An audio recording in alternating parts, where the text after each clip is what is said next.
मोदी के जमाना आइल, मोदी के जमाना आइल, यहाँ चली ना तोहार हो संभल के अइहा आंगना में।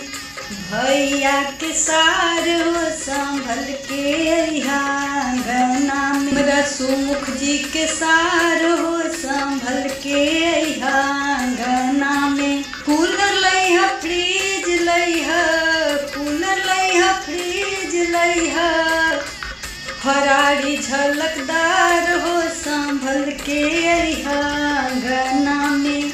हमरा सुमुख जी के सार हो संभल के अइहा आंगना। मोदी के जमाना आइल, मोदी के जमाना आइल, यहाँ चली ना तोहार हो संभल के अइहा आंगना में।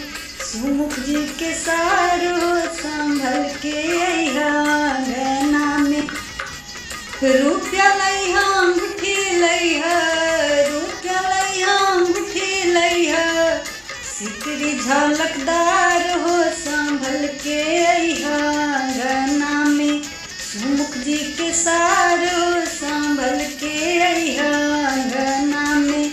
यहाँ चली ना पुरान हो संभल के अइहा आंगना में। सुमुख जी के सार हो संभल के अइहा आंगना में।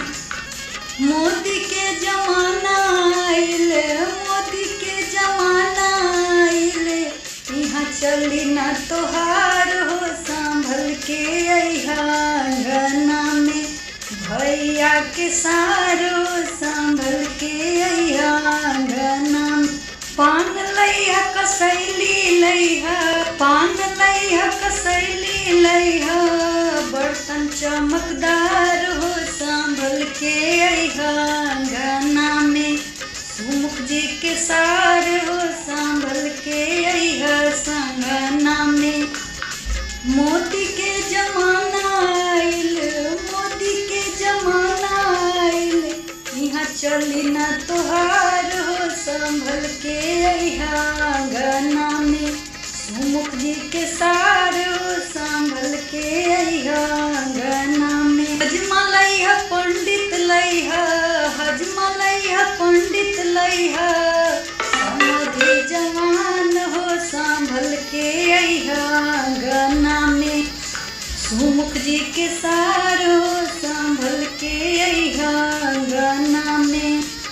यहाँ चली ना पुरान हो संभल के अइहा आंगना में। सुमुख जी के सार हो संभल के अइहा आंगना। मोदी के जमाना आइल, मोदी के जमाना आइल, चली ना तोहार हो संभल के अइहा आंगना में।